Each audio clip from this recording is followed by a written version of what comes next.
I think we're live, guys. All right. My internet is really slow today, so we'll see how this goes. Hey, everyone.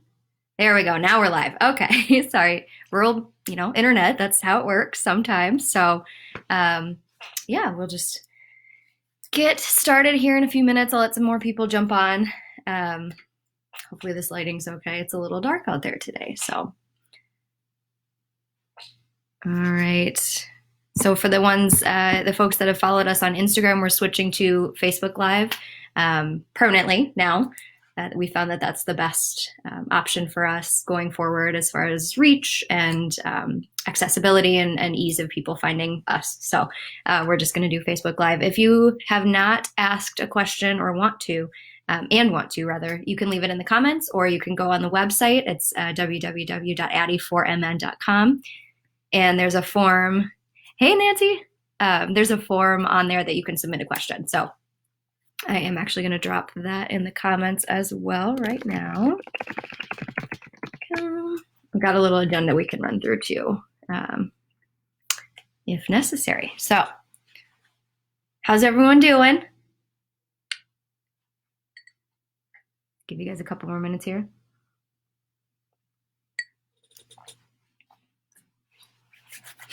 So I just want to first do a little check-in, see how everyone's doing. I know we're on day 40 something, 44, I think. I've got a countdown going over there for quarantine, how long I've been at home, working from home. So I think that was a couple days before most people started.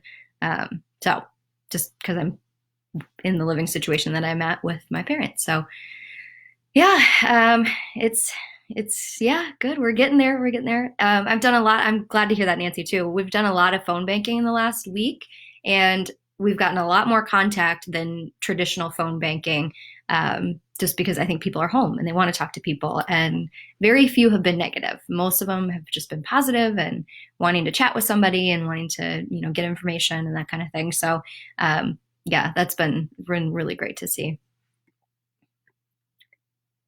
Cool. We've got some sharing going on. Awesome. All right. Oh, wow. I'm so sorry. Okay. So yesterday, I just have to tell you this. Yesterday, I took advantage of the beautiful day. I hope you guys did too. And I went horseback riding on a 28-year-old horse, which is very old for horses. And he should have been nice. And he hasn't been ridden in like 3 years. So he was not nice. So I did a little training on him, unfortunately, yesterday, and then did yoga and then went paddle boarding. And it was just an outdoor bonanza, but at 31 years old, my shoulders can't hold up to that anymore. So, yeah, it's been crazy. But so a couple shout outs I want to do too. I don't know if they're watching yet, but I know they were going to. Greg and Kay from Victoria. It's Greg's birthday today, so I wanted to say happy birthday. I'm really excited and proud to know you guys. So thank you for allowing me to do that. Oh, yay! Hi. Okay, good. Happy birthday and hi. And then Jody, also, I believe from Chanhassen, Nebraska. Chanhassen. She donated a roll of stamps the other day, and I can't tell you how much that means. It helps us. It helps us get mailers out and my thank you notes out and that kind of thing, and it's helping keep the U.S. Postal Service afloat. So if you guys want to do that, I highly, highly recommend that. We can take in-kind donations. There's a certain limit to it, but we can talk about that on an individual basis. But yeah, sending postage stamps to us is really, really helpful. That counts as a donation. So thank you. While we're on the donation topic, I would be remiss to not tell you guys again about the PCR. That's the Minnesota Political Contribution Refund Program. So if you are a married couple that donates $100 or a single person that donates $50, you get a check back from the state for that money. So donate it to a campaign, only state and local. And then only candidates who have signed the PCR or this public subsidy agreement like I have. So we send you a receipt, which we're still in the process of figuring out how I'm going to get those from St. Paul, but we'll get them. And then we'll send them to you, and you send it into the state and get that check back in a couple weeks. It's still been pretty fast from what I'm hearing. So I know the folks over there are doing a great job with Department of Revenue and the Campaign Finance Board. They're great. So again, if you did that in 2019, you can do it again in 2020. It's still really uncomfortable to ask for donations right now. I know a lot of folks are struggling, so please don't feel obligated. Please don't feel like you have to. But if you are in the position where you have, a paycheck still coming in, and you can spare an extra $50. You can spare, $25 a month. Make your donation recurring. If it's $10 a month, that's extremely helpful. We're having to switch now from a lot of our in-person stuff that's generally free to trying to spread the word and reach folks by mailers, digital ads, that kind of thing. So all of that unfortunately costs money. So keep it coming if you can. We really, really, truly appreciate it. So thank you. All right. I also wanted to give a shout out to Essie and Chris Commerce, which is so weird to say Chris Commerce. Mr. Commerce was my teacher in high school and is still very active, in Carver County and in the school, and still teaching. Oh, it's starting to rain. And I chat with him quite frequently. And so just wanted to thank you guys for connecting with me last week, and then for the donation as well. I really, truly appreciate it. And I'm so excited to still maintain contact. So he was one of my favorite teachers in high school. And sorry guys, my dog is a little nervous. And then I didn't realize they lived very close to my house, and I was managing a candidate that was running on the House side, the 47A side, which is where I live. So it's the western side of Carver County, managing a candidate there. And she said, oh, I set up this fundraiser and we're going to go to these people's house. It's right by your house. Great, cool. And the name sounded familiar, but I didn't make the connection. And then I walked in and he opens the door like, oh, it's you. So it's really cool to have those connections still. And just actually connected with another one of my teachers from high school last week as well. So that was awesome. So hi to Essie and Chris. Okay, updates. Campaign-wise, again, we're just switching. We're doing a lot of phone banking, tons and tons of outreach, just making sure everyone's feeling okay, everyone's got what they need. I'm in kind of a unique position working at the Capitol that I have access to readily handy information that most folks might not. And I'm happy to share that to the extent to which I can and connect people to resources that they need. So if you're having trouble with your small business loan, I know a lot of folks are. Unemployment applications, that kind of thing, let me know. I'm more than happy to connect you with who you need to be connected to. So we're just doing a lot of outreach and just trying to see where people are at. So if you would love to phone bank, I would love you forever. And you can get in touch with us. Just shoot us an email, call, text, whatever, DM on social media, whatever. Hey, Judy, good to see you on here. This is one of my only like social interactions throughout the week. So thank you guys for showing up and continuing to be engaged. Really excited to see that. Convention update. So for those of you that are delegates, we got our delegate ballots in the email yesterday morning. Gosh, all the days are blurring together. It was yesterday morning, early morning. So the DFL state party sent you an email ballot, and you can watch the candidate videos, my videos on there. It'll be Arlen Brinkmeyer for the A side House race and Dan Kessler for the B side House race, running for endorsement as well. So, and then there's resolutions. So if those are in your inbox and you haven't answered, please go ahead and do that. We've got 10 days, so plenty of time, but still want to continue that process. You're probably going to get some anxious phone calls from some candidates like me if you haven't done that yet. So if you're a delegate, please go ahead and put your endorsement in. All right. Now we're going to switch, unfortunately, to the negative COVID stuff. It's what's on everyone's mind. Today, for the first time since this started, Minnesota is averaging more than one death per hour related to COVID-19. So what we're doing is working to flatten the curve, but we're not on the other side of that yet. And I think from my understanding, New York and kind of the East Coast are just now getting on the other side of the big curve. And we're not quite there yet. So keep doing what you're doing. Keep the social distancing. Keep staying at home. It's working. We just have to stick to it. Wasn't I just endorsed by another organization? I sure was. Good question. I just received the Moms Demand Action Gun Sense Candidate Distinction. I'm very proud to have that. I think I carry kind of a unique voice into that discussion, having grown up on a farm, having been a hunter basically my whole life, and really advocating for what they call gun sense, what makes sense for gun violence prevention laws. So I'm happy to have those discussions. I know that's a really popular issue. So if you ever want to call or email, Just getting text here. Yeah, happy to have that conversation and really happy to have that candidate distinction as well. So we are in the middle of putting up an endorsement page on the website, so you'll be able to see a bunch of those. And now that I'm thinking about it, I think it's Lesbian Visibility Day, and I was also endorsed by Outfront Minnesota as being a champion for LGBTQ rights. So happy day to those who celebrate as well. So we'll put that endorsement up on the website as well. And we'll keep adding. Oh, hi, Tracy. Moms is making a difference. They're huge and they're really great to work with. I mean, I know a lot of you are involved in that organization, and I'm really thrilled to interact with those folks every time they have a rally day at the Capitol. It's one of the nicest days that we have there. So I'm really happy to be involved with them as well. Yeah, thank you. I appreciate that. All right, so back to the COVID update. I know. We are at Carver County is at 17 confirmed cases, so a little bit more than last time. We're still on the uptick, but we're doing a good job. So I've gotten a lot of texts, emails, phone calls, messages about the protests at the governor's mansion that are still happening.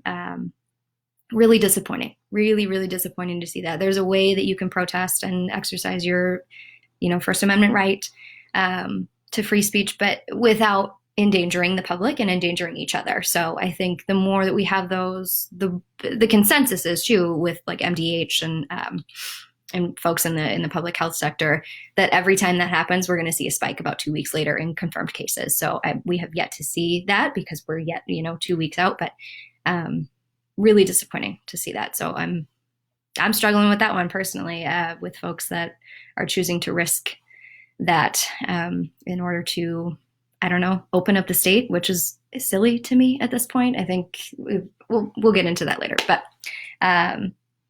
two really great things that have come out in the last few days. One, I believe I mentioned actually last week, was that the University of Minnesota was approved to was approved by the FDA for their low-cost ventilators, so that can be built without the high-tech stuff that they really need. The College of Design and the College of Engineering partnered with the College of Medicine to create that low-cost ventilator. So the FDA approved it, and I believe that they are working on that right now. So awesome. And then Mayo, the University of Minnesota, and the Minnesota Department of Health, MDH, they've formed a working group to really tackle like the testing part of this, among other things, but really tackle the testing part. And our governor and leadership really believe that we're going to, I think they said, triple the testing capacity really soon here. I believe it was Dr. Jacob Tolar in the press conference about 3 days ago. If you have not watched the governor's press conference from 3 or 4 days ago when he had Jacob Tolar on, please watch it. It's incredible, really inspirational and hopeful. I got a lot out of it, so I hope you guys do too. But they said that Minnesota is going to be the one to lead us out of this mess, to lead us and the world out of this mess. And I could not be more proud to live here. We've got Mayo, University of Minnesota, MDH partnering with places like Ecolab and Medtronic and health partners to really put aside everything else that they're working on and focus on fixing this. And how do we get over it? How do we come out the other side from it? I think a lot of folks in the health world agree that if we reach a point where we have a vaccine, that's going to allow us to open up a lot more. But before that, if we reach a point where we can test most of our folks and we can find out who's had it, who doesn't, who's at risk, who's not, then we build up that herd immunity. We can prove that that's real and we can prove that it's safe. Then we start to open up things step by step, little by little.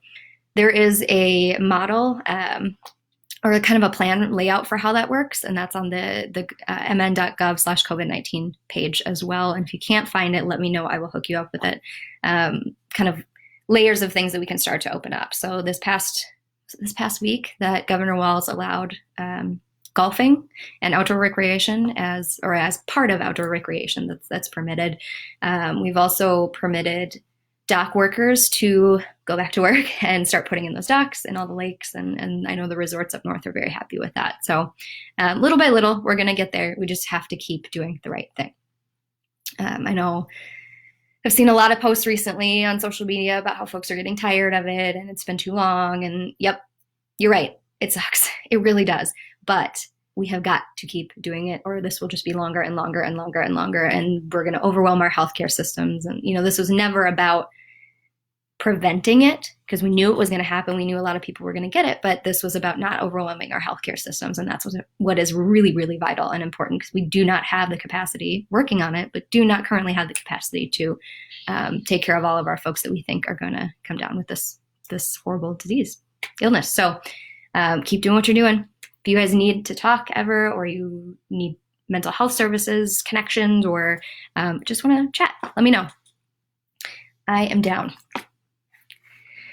All right, so let's move to some my little positive update. I got to come up with like a little title for this section, but our positive updates. So some really cool things that Carver County has been doing in light of all this. So first thing is there was 226 4-H volunteers that volunteered this past week, which was National Volunteer Week, doing all kinds of projects, but they had 226 folks involved in 4-H. I never did 4-H as a kid. I did FFA and then showed horses in a breed show rather than 4-H, but I'm so jealous. And that's so amazing. So congratulations to 226 of you and your parents and friends and family and neighbors. I'm sure they're all really excited for you. That really is a great service to Minnesota, so thank you. The Iron Tap in Waconia, one of the greatest restaurants in Waconia, they got on KARE 11. Greg James is the... how our business is doing in Carver County. There's been a lot of struggle. Small business loans aren't quite coming through how people expected, so there's been a lot of struggle on that. Please let me know if that's something that you need help with. I can connect you to the right people. I know Commissioner Randy Maluchnik is willing to help as well, so I can connect you guys. Two, and then a lot of folks are innovating. One of my updates on my little list here was the Carver County Junk Company. Chad Dressen, I think is his name, that owns it, and his wife, I think. Carver County Junk Company and Mainstream Boutique are, they made it on, I think, Fox 9, and were so nervous about switching over to online advertising and online sales. Carver County Junk Company, by the way, is this cute little vintage store that has both like antiques and cool like vintagey style stuff. I absolutely adore it. Get all my Christmas presents there for folks. But they made it on the news in switching over and innovating to online advertisements and online sales, and it just skyrocketed. It's been great for them. So congratulations to you guys. Yeah, Chad. Perfect. Chad Dressen is his name. Nancy, did you know that the Chaska Fire Department collected over 1,000 masks yesterday? No, I had no idea. That's amazing. 1,000? You guys, that's incredible. I know a lot of folks are doing this at home, and that was probably part of the governor's mask week that we were helping to promote. So 1,000, that's really cool. And keep doing it. We're probably not going to run out of a need for those. So congratulations and thank you to those that are at home sewing masks left and right, for donations and for sales to make more donations. So that's amazing. Carver County, J. Carver Distillery is my favorite. Yes, J. Carver's amazing.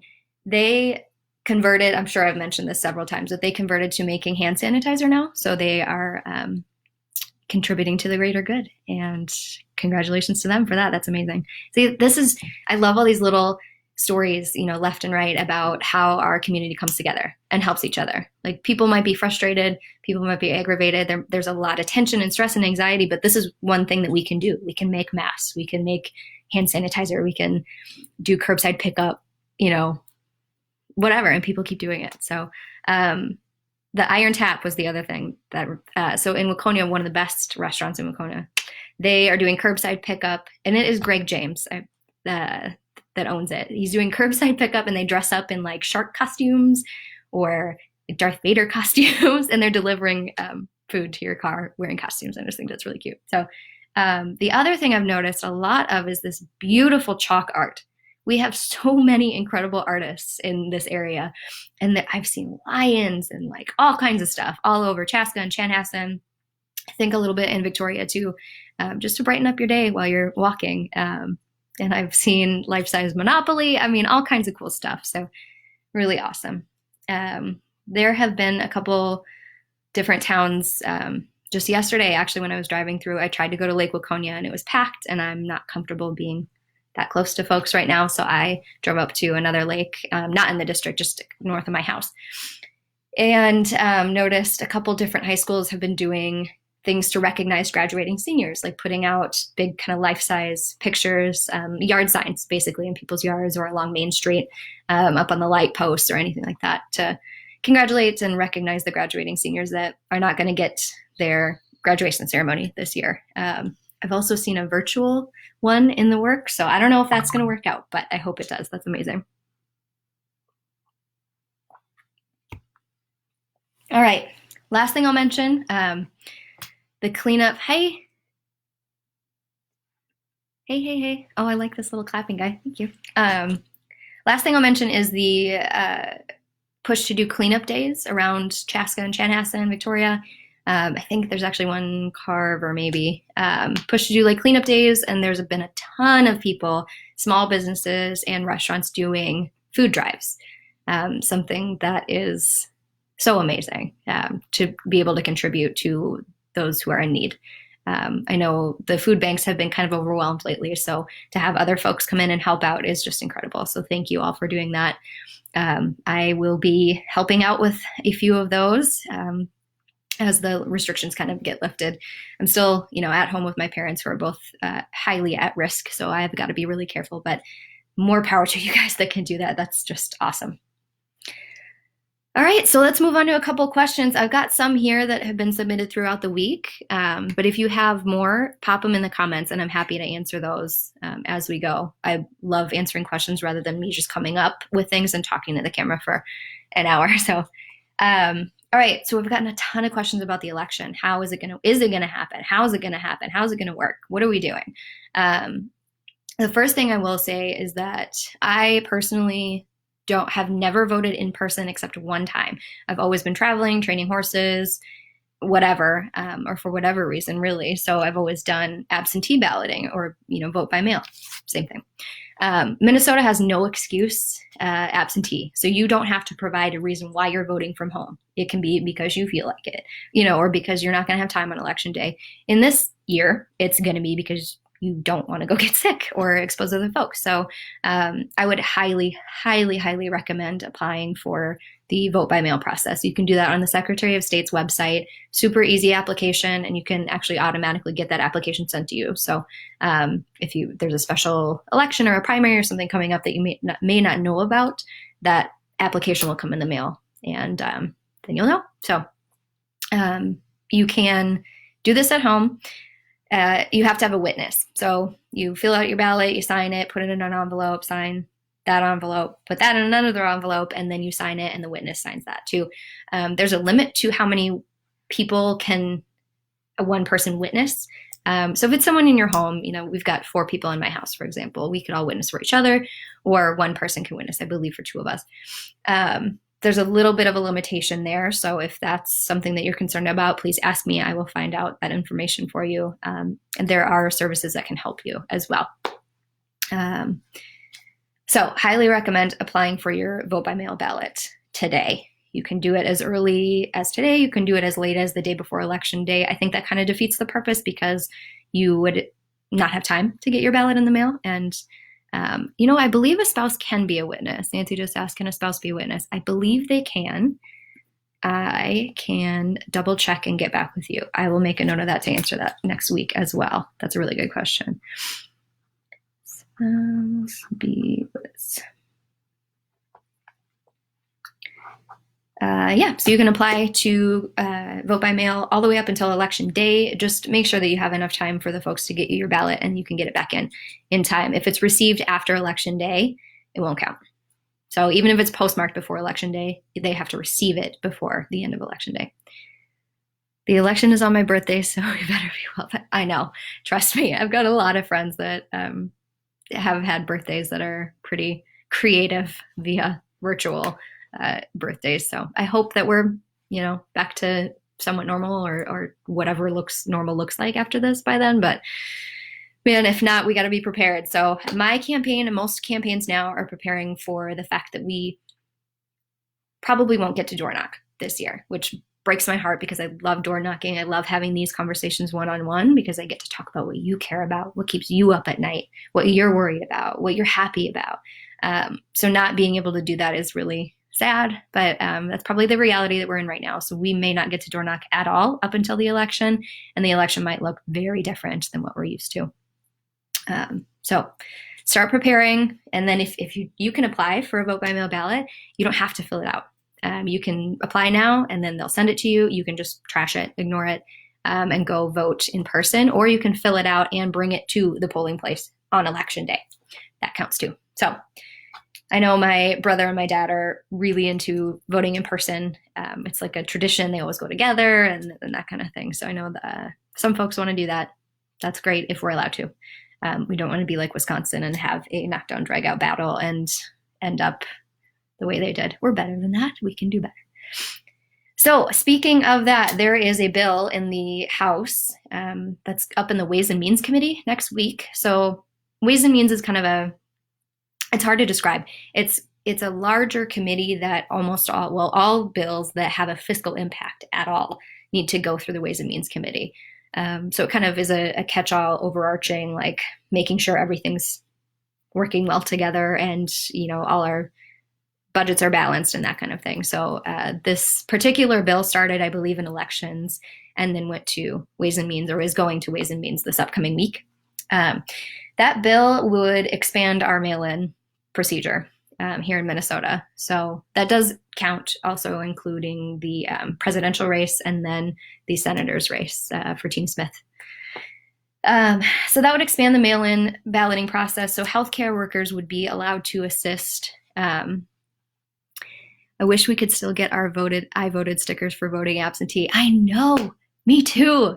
I've actually seen buttons, like permanent button, that you can wear. So I should look into those. Yeah, that'd be cool. I definitely agree. I love that. The first time I ever got it was this past March. It was the first time I ever voted in person. So that was very exciting to be 31 years old and got my first I voted sticker. Anyway, so yeah, I agree, Kelly.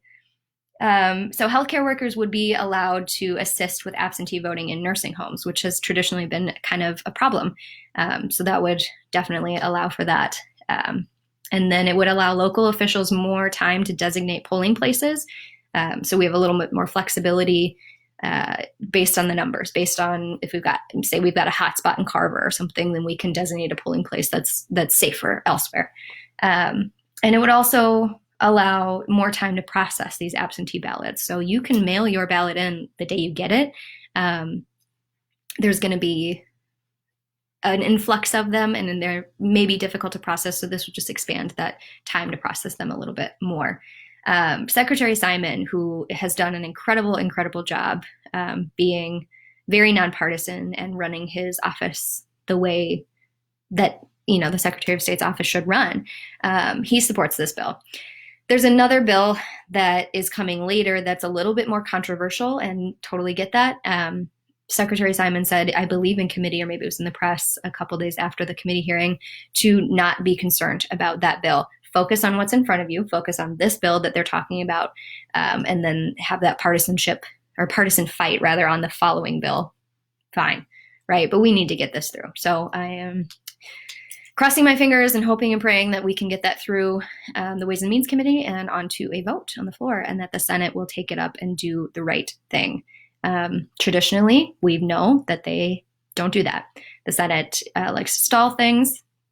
They like to not take a vote on things, not talk about things because it's too hard, or because it's partisan, or for whatever reason. Sometimes there is no reason. So I'm hopeful that they will, but not counting on it. So call your senator, everyone, call your senator and tell them to take up a vote on this bill.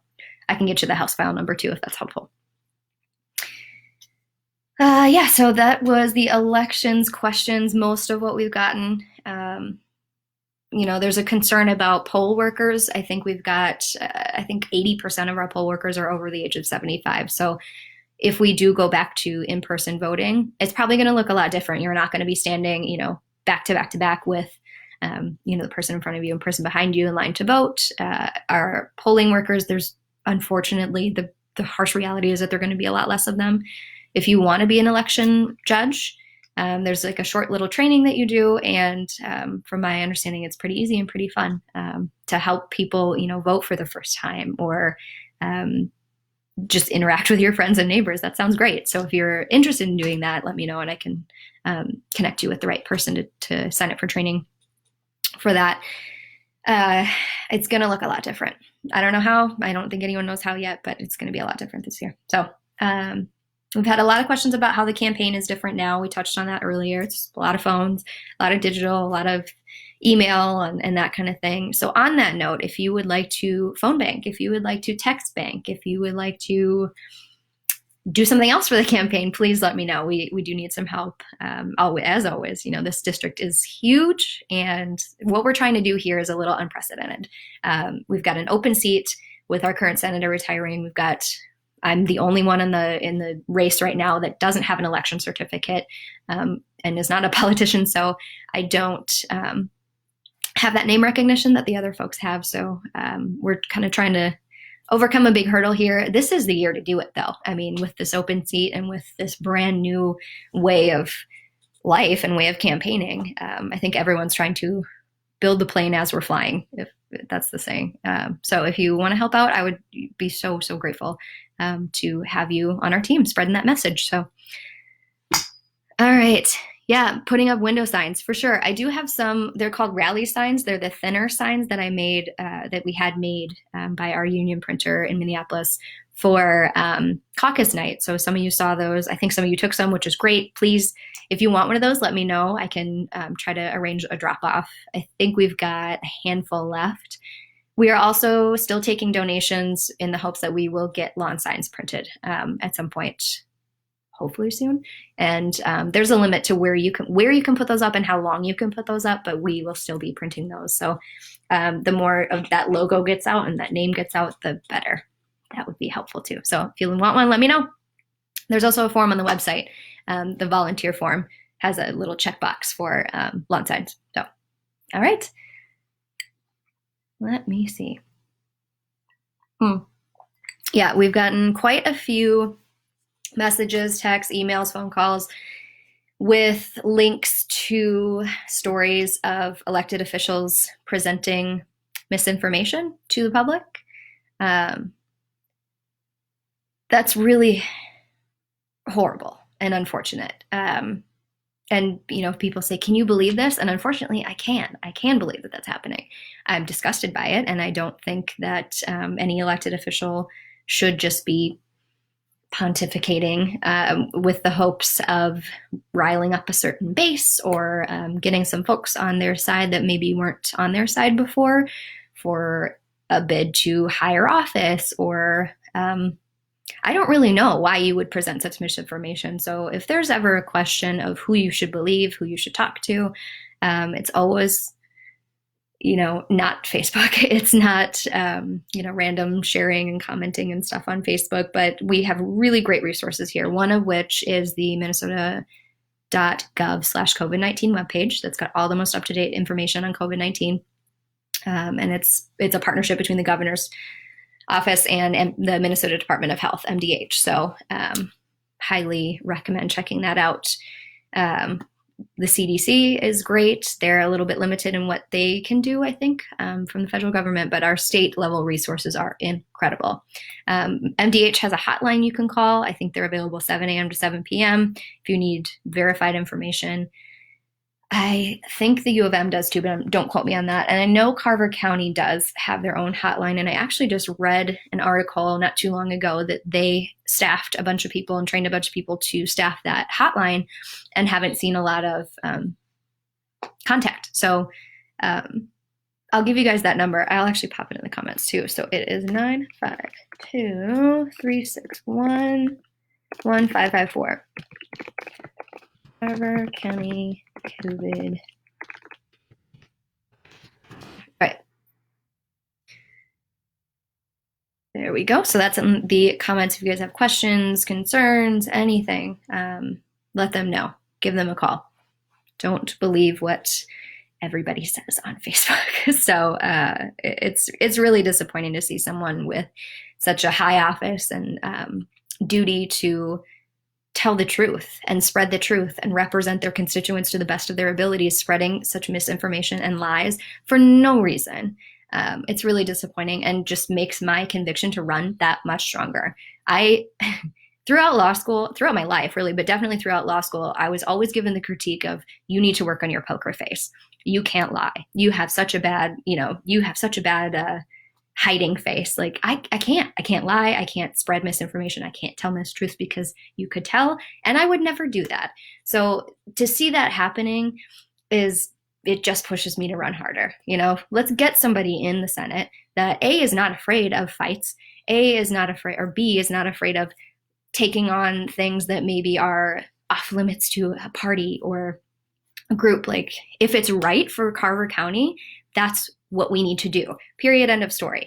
And well, thank you, Tracy. She said, that is why we need you to get elected. Thank you. I really appreciate that. And it would be my deepest honor to be able to carry this Carver County voice to the Capitol and be able to represent Carver County the best, how we deserve, which is not what we're getting right now. So I can't wait to change that.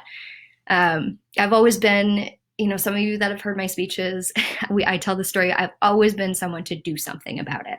So to sit around, to watch the Senate just sit around and not do anything and play these partisan games and go in the press, that's not what local representation is. Like, federal level, okay, they do that there. That is not what we do at the state level, and that's not acceptable. So I've always been the person to do something. I always tell the story, when I was 13 years old, my family had this NCAA men's basketball bracket challenge for March Madness. And I was told that I can't join because I'm a woman or because I'm a girl. It's only for the men.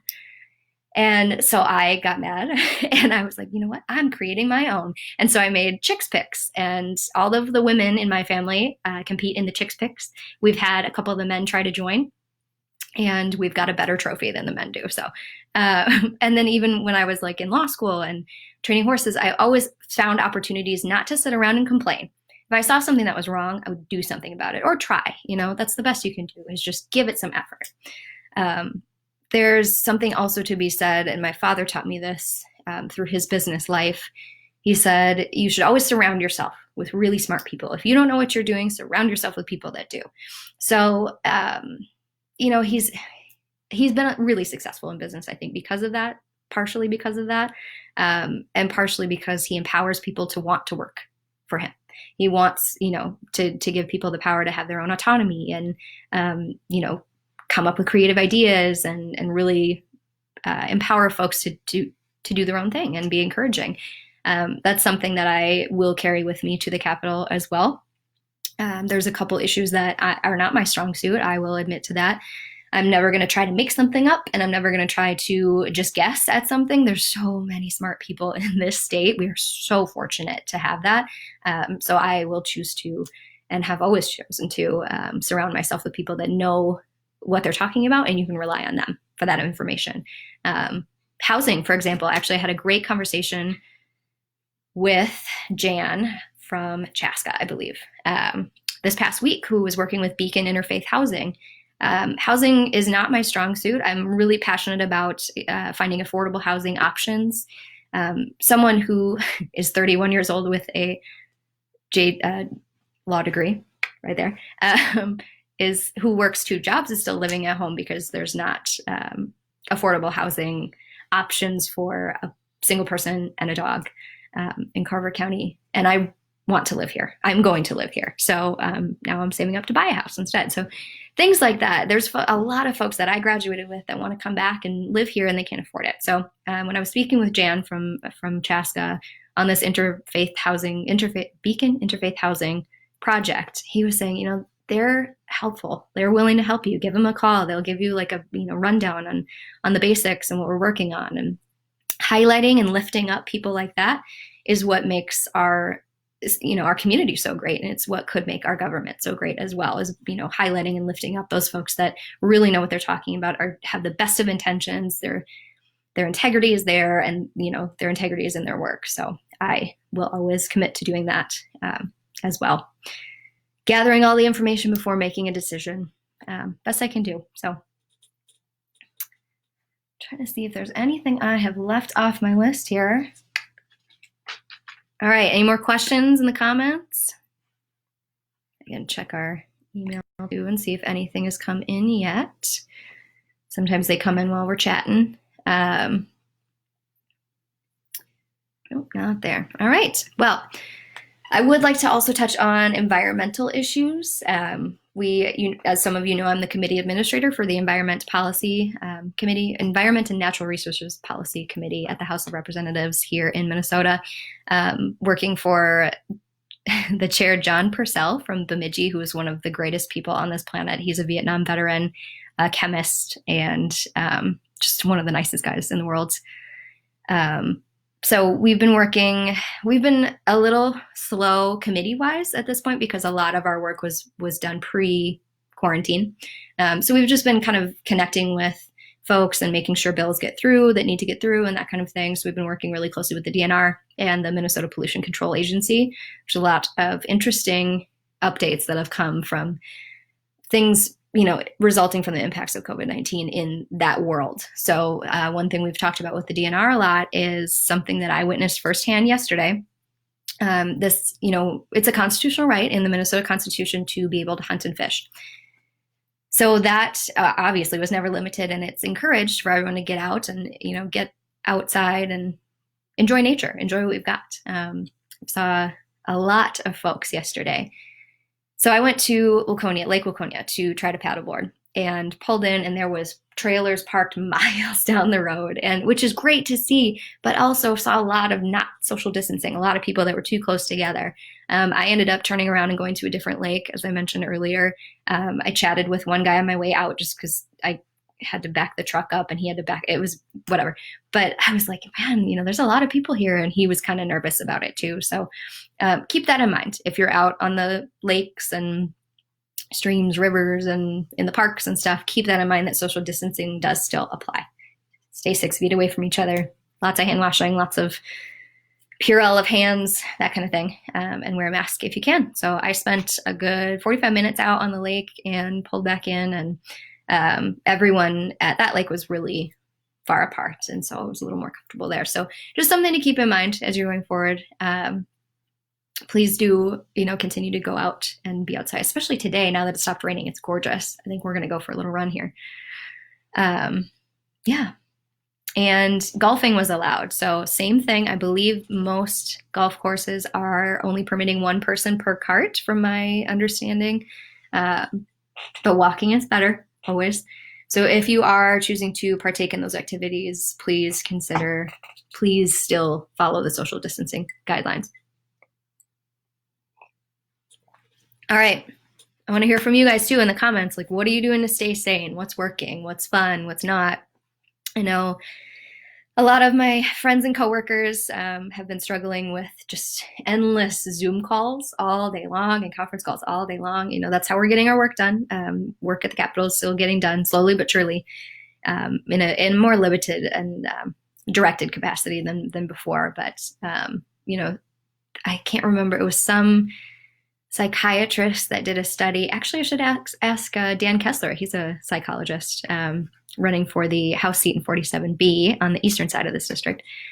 Why this is, we get tired and kind of exhausted after a lot of Zoom calls all day long. And it's you see the person, you're interacting with them, but they're not physically there. So your body is trying to make up for that, I guess. Sounds kind of weird, but it totally makes sense. So I know Carver County is still operating their crisis hotline and one of their mental health care hotlines. If you need those, please don't be afraid to ask. Let me know.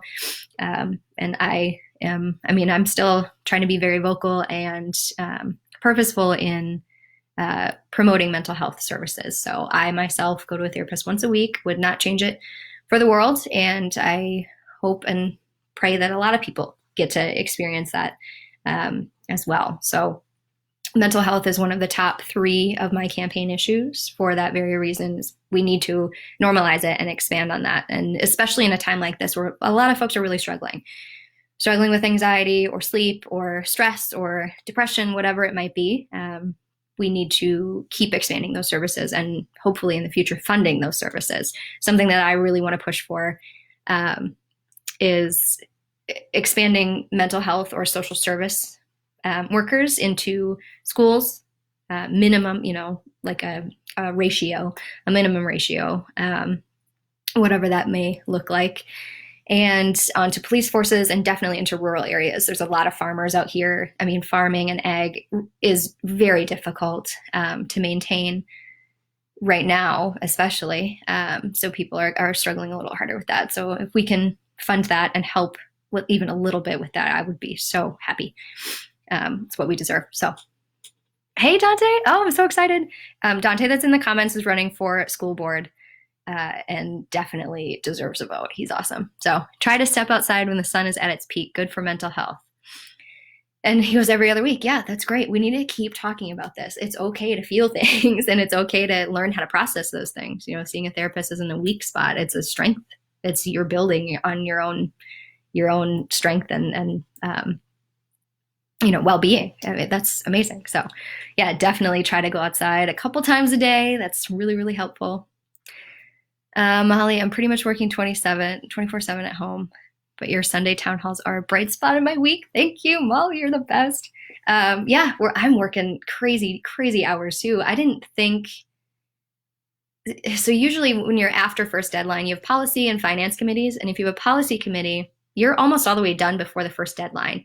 And we pretty much were with one of my committees. So I didn't really expect to continue our work as much as we are, but I'm glad that we are.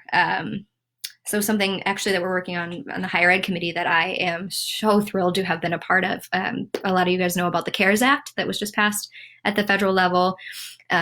There was a oversight. I am hoping it was an oversight in the drafting that did not allow parents who claimed their 17-year-old kids as dependents or adult children, adult dependents on their taxes as dependents. They were not allowed to get their stimulus check. So I helped draft a letter to our Minnesota congressional delegation. It was signed by, I believe, over 60 members of the House, encouraging them to sign on to the Tina Smith and Angie Craig. So Senator Tina Smith from our state, and then Congresswoman Angie Craig from South area, like Shakopee is what I'm thinking of. So CD2. They sponsored the Dependents Count Act to fix that oversight, basically. So we sent that letter to our congressional delegation to get them to sign on. I believe all of them have signed on except one or two. So just thrilled that I was involved in that and that it worked. I mean, we got folks to sign on and we got a lot of press around it. And, we've gotten a lot of support in that area from the Office of Higher Education. And it was a bipartisan effort. So I'm glad that that went through.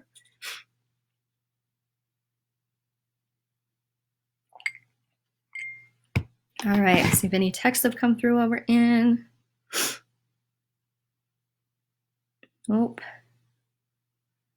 Nothing. Well, I'm going to keep talking about my higher ed stuff then, if that's helpful. So another thing that we are working on right now, so the governor's office came through with a list of things that they want to get done or want to explore what that might look like. One of those is passing the Office of Higher Education's policy bill. So it's a correction in some of the language that needs to conform to federal law or federal practices. So for example, Title IX coordinators, that's the gender equity office, basically. They also handle a lot of like the sexual assault stuff that might happen on a campus or relating to university activities. So they asked us to conform to the federal definition of incident. So very, very simple and, nonpartisan, basically, just to make sure that we're in line with the federal level on those. So that's part of the bill. And then there's also some other really, really strong protections for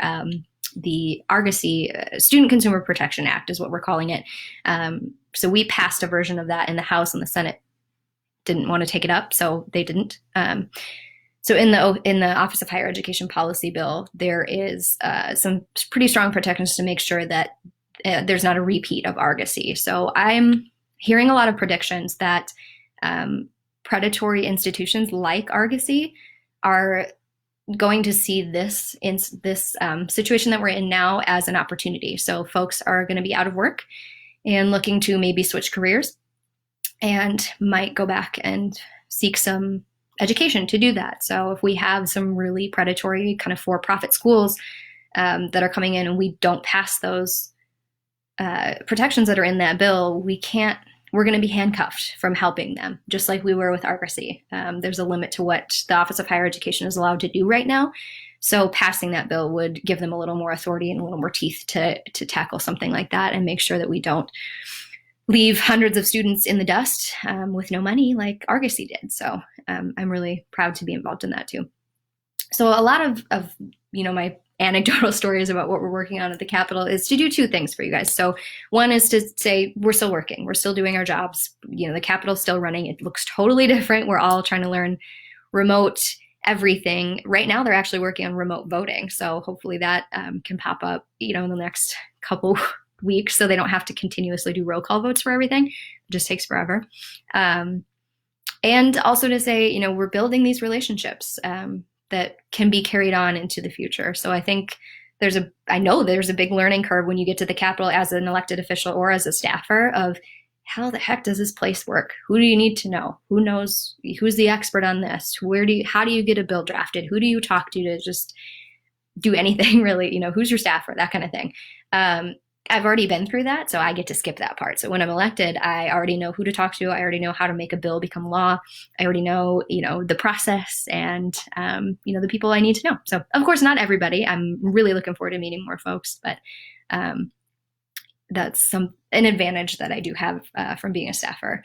Also seeing things that work and don't work. So I'm seeing, especially right now, a lot of folks that are putting aside these partisan differences to really get some good work done, and then those that are digging in their heels and rallying up their base and, spreading this misinformation like we talked about earlier.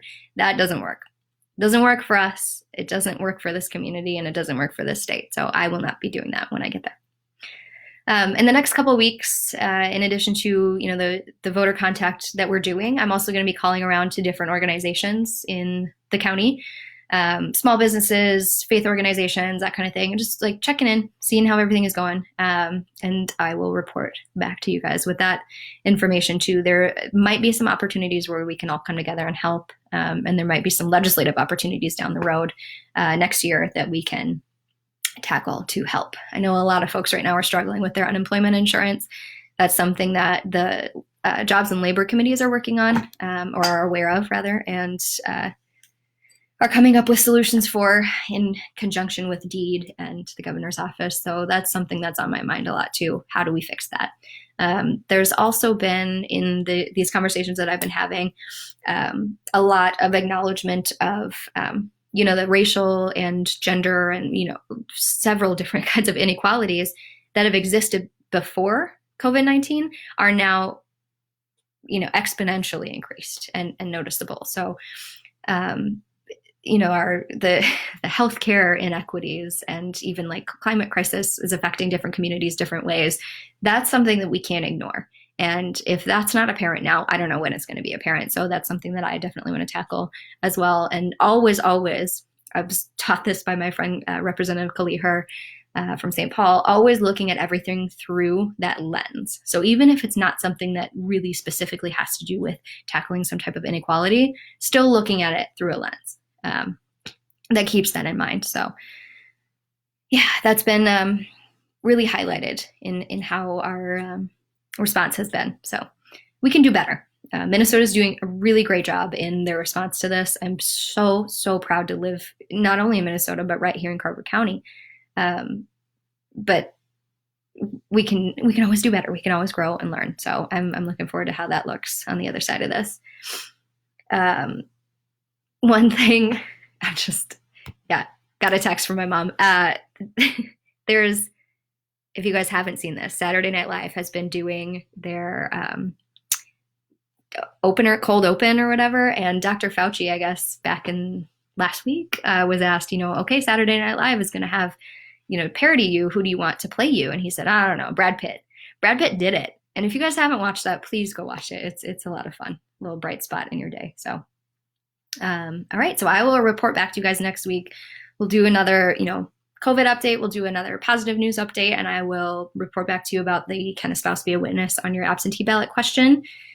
I believe they can, but I will double check.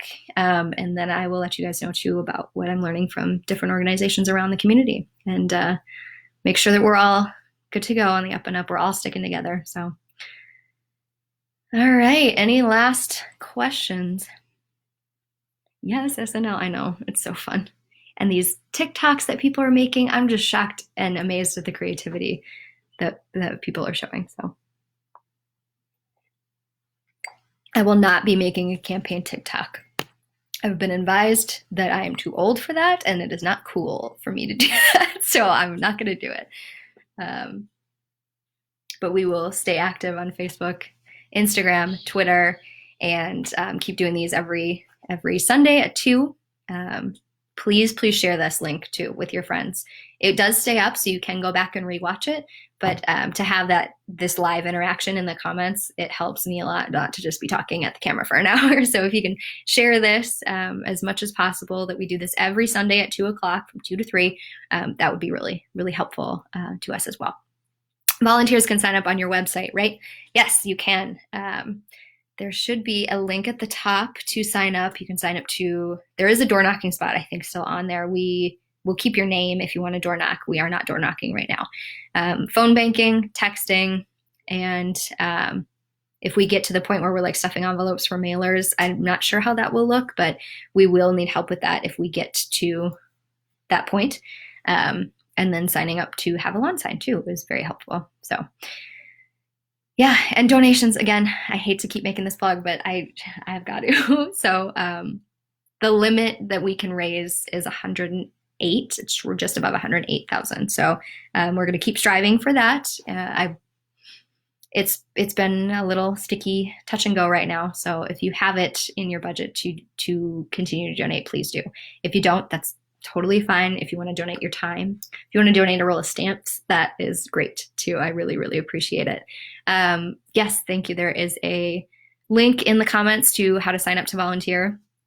Yeah, and we've got a great team that will train you on everything. So we never send you out blind. We'll train you with a script or samples, and we might do like a mock run through on the phones with you, whatever works for you. I don't want people to be uncomfortable doing this. I want this to be a fun experience for folks. We're trying to do something really cool and really big, and I need the whole community to be behind us in this. This campaign is not about me. This is not about, I want to run for Senate or state Senate so I can run for U.S. Senate someday or whatever. That's not what this is about. This is about representing the community in the way that we deserve. And I'm just a conduit to do that. So spreading the name and the message around and getting the community all together behind us is the only way we can do this. That's the only way we're going to get what we deserve. So I'm more than happy to be the person to fight for it, but I need help. It's not just about me, and it's not going to be done with just me. So I appreciate every single one of you continuing to stay active and engaged, continuing to phone bank and text and sign up and share this page with their friends. Talk to their neighbors and family. I know a lot of you guys go on neighborhood walks every day. Talk to your neighbors about this too. Hey, there's this woman running for state senate, and I think she'd be really, whyever you support me in this campaign, tell that to your friends and neighbors. A mailer in your mailbox from someone that you don't know doesn't mean as much as your buddy down the street saying, this person's good for us and here's why. So those kind of relational organizing conversations are what's going to put us over the finish line in November. Seems like a long way away, but we've got a huge district and a lot to do. So thank you all for continuing to stay engaged and stick with us. All right, 3 o'clock, guys. I'm going to go take my dog out and go chase the squirrel that he's been staring at for the last 20 minutes. So please continue to send questions or comments, tell a story. I'm happy to read stories. I'm happy to have you remain anonymous or not. Through the website, we have all of that information there. I've got an incredible website manager who is always up to speed with the latest. So if you ever have questions, comments, check that out and you can get a hold of me there. Most of you also have my number. So text me, call me anytime, or DM me here.